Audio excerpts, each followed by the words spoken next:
তোরা আজকে আমি যাচ্ছি আমার মায়েদের বাড়ি, একটু দেরি হয়ে গেছে, তাড়াহুড়োতে আছি। চলো যেতে যেতে রাস্তায় ভিডিওটা তোমাদের সাথে শেয়ার করছি। আমাদের কিন্তু দিতে যাবে আমার হাজবেন্ড, আমার বর। ও আমাকে ওকে আর সোনাইকে তিনজনকে দিতে যাচ্ছে আমার মায়েদের বাড়ি। যেহেতু আজকে সবারই একটু কাজ ছিল, তাই একজনই দিতে যাচ্ছে। এইরকমভাবে গাড়িতে গরু বোঝাই করে যাচ্ছি আমরা, একটু টেপাটেপি করে বসে। আমার মায়েদের বাড়ি কিন্তু আমাদের বাড়ি থেকে অনেকটা দূরে, যে সেটা কিন্তু নয়, 3 কিলোমিটারের রাস্তা আমার বাড়ি আর আমার মায়েদের বাড়ি। এরকম এই যে নদীটা, আমার বাড়ির সামনে যে নদীটা, এটাই সেই নদীটা। এটা টপকে আমার বাপের বাড়ি যেতে হয়। তোমরা চলো রাস্তার ভিউটা এনজয় করো। আমার মায়েদের এখানের এটা হলো মাঠ, মানে আমার মায়েদের এখানে ঠিক নয়, এটা আমার বাড়ি থেকে আমার মায়েদের বাড়ি যাবার রাস্তাতে পড়ে। এখানে কিন্তু দেখো মানে সবে সবে সব জায়গায় ধান কেটে আলু বসিয়েছে, এখনো কিন্তু সেইভাবে গাছ হয়নি। এই কদিনের মধ্যে আলু বসানো, তাই দেখো সব মাটি মাটি হয়ে আছে। যাদের গ্রামে বাড়ি না, তাদের একটা জিনিস কি ভালো বলো তো, কোনো সময় মাঠটা সবুজ হয়ে যায়, আবার কোনো সময় ধানের সময় ধান যখন পেকে যায় তখন হলুদ হয়ে যায়।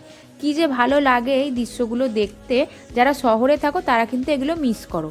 আমার মায়েদের বাড়ির এটা হলো গলি। এই রাস্তাটা দিয়ে আমাদের ভিতর দিকে যেতে হবে। দেখো ছুটতে ছুটতে চলে গেল আমার মায়ের কাছে। আমার মায়েদের বাড়ি এখান থেকে স্টার্ট হলো। চলো তোমাদের আমার বাপের বাড়িটা ভালো করে ঘুরিয়ে দেখাই। এগুলো কিন্তু সবই আমার মায়েদের বাড়ির মধ্যেই পড়ছে। আমি অনেক সময় মায়েদের বাড়ি, অনেক সময় বাপের বাড়ি এটা বলছি, তোমরা যেন ভেবো না যে কেন এরকম করে বলছি। আমার যখন যেটা মাথায় আসছে বলে দিচ্ছি, কারণ ওটা মা বাবা দুজনেরই বাড়ি সেহেতু দুজনের নামটাই নিলাম। এই যে আমার কিন্তু পিছনে সব কিছু খুব গোছালো যে আছে সেরকম কিন্তু নয়। আমার মা একা মানুষ, সমস্তটা গুছিয়ে নিয়ে ঘরের সমস্ত কিছু করতে পারে না, তাই যতটা পারে ততটা করে রাখে। আর সব মেয়ের কাছেই জানো তো, বাপের বাড়ি মানে কুঁড়ে ঘর হলেও তার কাছে সেটা রাজপ্রাসাদ। দেখো কত সুন্দর সুন্দর ফুল হয়েছে আমার মায়েদের বাড়িতে। আমার মাই এগুলো সব বসিয়েছে। আমার মা কিন্তু এইসব ফুল চাষ করতে খুব ভালোবাসে, মানে নিজেরই ভালো লাগে ফুল গাছ বসাতে, তাই জন্য ফুল গাছ বসায়।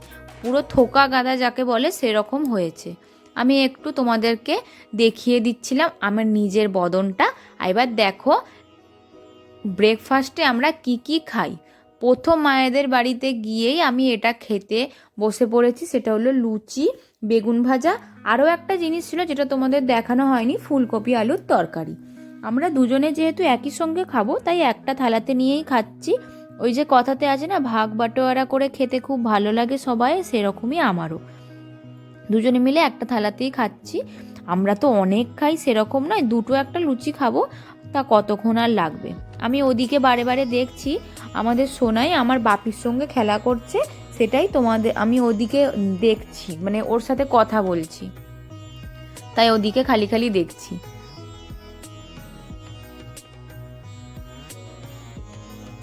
আমার কিন্তু লুচি বেগুন ভাজা খেতে খুব ভালো লাগে, আমি খুব ভালোবাসি লুচি দিয়ে বেগুন ভাজা খেতে।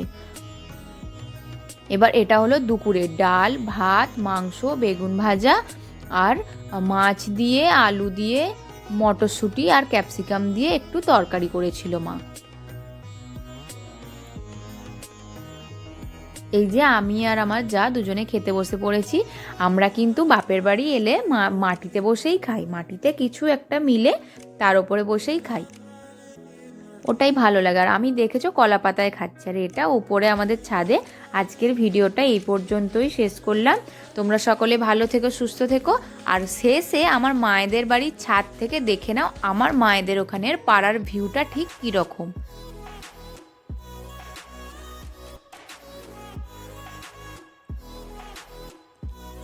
এবার দেখো আমার এটা বোন, আমার এটা হলো মেজো কাকার মেয়ে।